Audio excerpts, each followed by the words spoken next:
Hey guys, what's going on? This is your boy RJ Game News USA here today. Back today with another video, and today we're going to talk about this pricing for the new Legend of Zelda Ocarina of Time remake. Now, the rumor out there going around is that it's going to be $60 physical, which would probably mean $50 digital. This is a lot cheaper than expected, and we're going to go over reasons why that might be, and why that might actually not be such a good thing. We're also going to listen to this clip of RGT85 explain it. And so, if you like this kind of content, like, share, and sub. Let's jump right into it. The Legend of Zelda Ocarina of Time. We know nothing.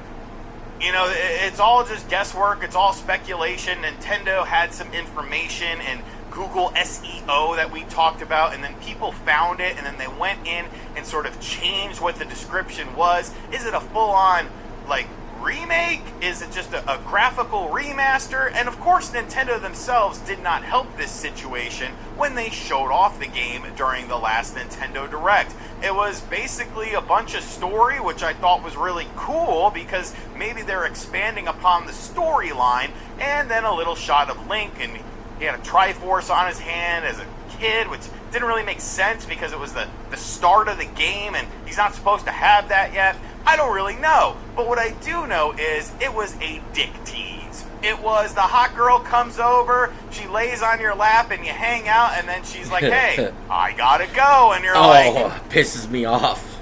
Okay. So what is this latest leak when it comes to Ocarina of Time then that has me concerned?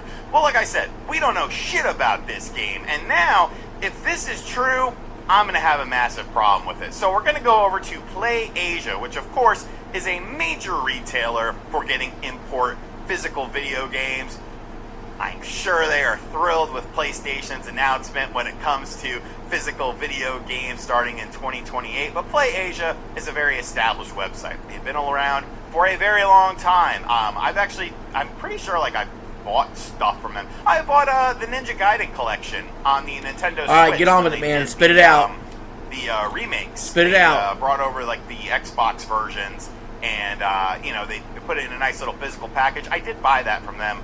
I wonder if I still have that. I might have gotten rid of that. Spit it out. I had it at one time. And I've bought something else. I think I Am Setsuna from there. Anyways, they have a listing for The Legend of Zelda Ocarina of Time. And all of this looks fine. You know, obviously just a mock cover art and stuff like that. I might actually use that in the thumbnail. I kind of like that. It's not terrible, because it's just the new and improved logo that looks like Breath of the Wild. But here's the problem. It should jump off the page at you. $60 dues. No. Right, so I imagine we're gonna hear in a minute what RGT thinks about this, but this is exactly what I'm thinking about this $60 price point. That was the Star Fox price point. And we all know, look, I loved Star Fox on the Switch 2. It's the best Star Fox game I've ever played, to be quite frank. I've never been a super high on Star Fox kind of person. Obviously, the different versions of Star Fox 64 we've gotten are my favorite Star Foxes. The OG one's okay. The Super Nintendo one. The rest of them, whatever. But, that being said, that's still like an 8 out of 10 video game. They didn't add anything to it. They just graphically changed it.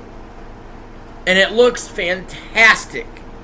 They added some story elements and cutscenes, and they graphically added to it. But they did not add any levels. They didn't mix-match the levels, or get rid of shortcuts and expand the game, or give you a prequel level. None of that. And they charged you $60 physical. An N64 game from the late 90s. You get where I'm going with this? That means The Legend of Zelda Ocarina of Time, likely, extremely likely, if this $60 leak is true, is flatly exactly the same game. Has Ocarina of Time. No new dungeons, no added quests, No changes done to the open world. Just the same game with maybe a few added cutscenes that graphically looks amazing. Is that good enough? First of all, I'd be more than happy to pay the $20 more to truly have extra dungeons, a little bit of a twist on the game. You know, A Link Between Worlds was definitely a different game than A Link to the Past. That is a flatly different game altogether. That's not even supposed to be a remake. So that's an extreme example. Then you have Resident Evil. This is another example. Resident Evil 4 Remake is a fundamentally different game, but it's the same game. But it's way fundamentally different. Resident Evil 7 Remake, fundamentally different. Nintendo's never done, and I want you to hear me out on this, they've never truly done a full-blown remake. Like, even the Link's Awakening game, it's a change in the art style. It's some differences, right? They're in between that remake, remaster, or it's not a reimagining. That's what I'm getting at. They never really fully done a reimagining of a game that's the same game it's supposed to be. You know? And so I'm looking at this and I'm thinking, it's going to be the same.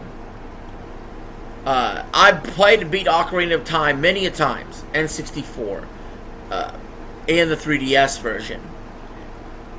If it's $60, I have no problem paying it. I have no problem playing it and enjoying it. But it could have been more.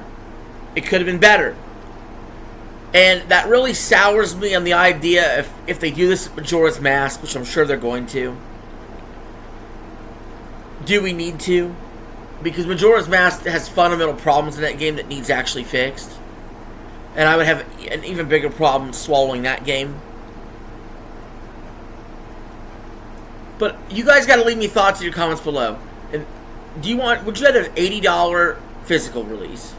$80 completely remade Ocarina of Time with differences and new dungeons? Or would you rather have $60, it's exactly the same as Ocarina of Time, Star Fox style remake? Let me know in the comments below. Let's hear a little bit more about what RGT has to say. Put it on me. Put it on me. I don't know why I say that when, like, I'm the one who controls it. Put it on me. No. Do not like. I do not want this to be a $60 physical game. And let me tell you why. Because, like I just alluded to, Star Fox came out. Star Fox, it's a very fun game. Very nostalgic for me. Also, there's other games that were at 60. Splatoon Raiders. It's kind of like a side game. You know, I know that there's basically there's 3 price points for Nintendo when it comes to physical games, and the digitals are $10 less.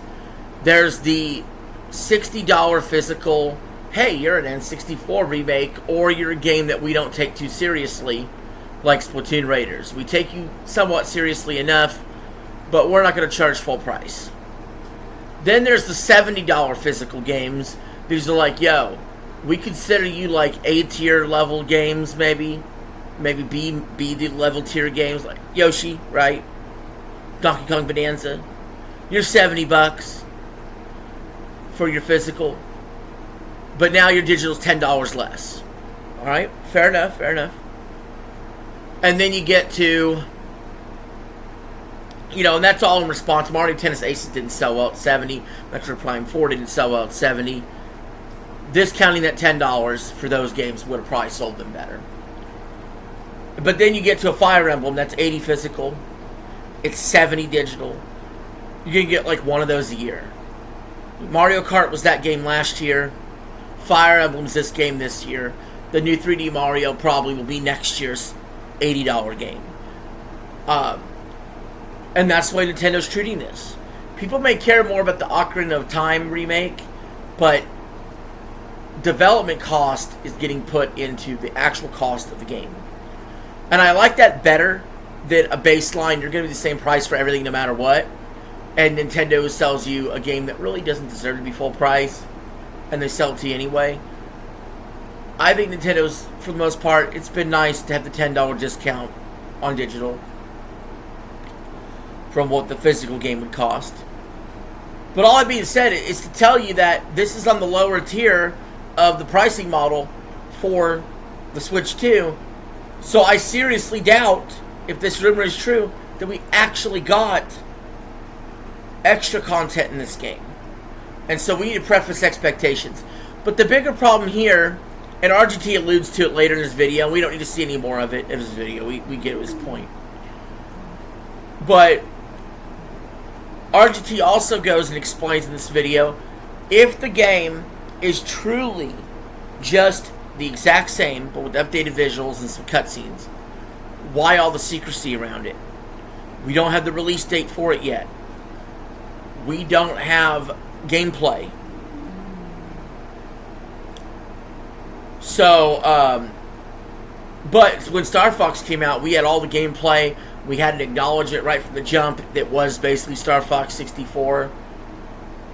We had all this information we needed off the bat and a direct to boot. But with Zelda, why is everything so close to the vest and they're not telling us anything?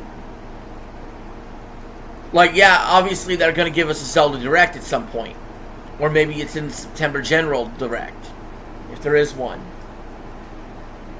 But I feel like, you know, people, because of the leak of the game, when it was announced at the June Direct, it was meant to be ambiguous. It was meant to make people speculate. Problem is, if they take the route of, yo, we're just rerunning this, I think that now the expectation is going to be, we're disappointed. And it's a shame, because on its own, if it was just plainly announced and it was plainly told what it was going to be, people wouldn't have built those expectations in their mind. There would be something more than it is. So I think Nintendo blundered there. And so you're left with one of three possibilities. Either one, the leak's not true and we don't actually know, and the game is $80 and there's more stuff added to it. Number two, the leak is true.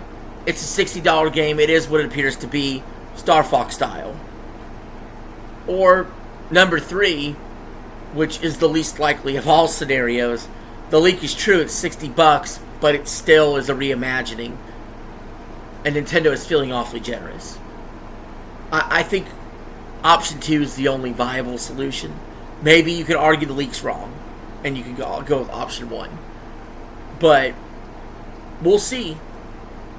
Nintendo needs to be clear about its messaging, what this is, though, the next time they show it. And give us the proper expectations going into this thing. Because if it is truly just Ocarina of Time with graphic updates, this is not the big game for Nintendo in 2026. Not at all. That would still be Fire Emblem, in my opinion. Which, as a Fire Emblem fan, is nice to see them get the real shine. But anyway, guys, let me know in the comments below what you think. And this is RJ signing out. Have a good one.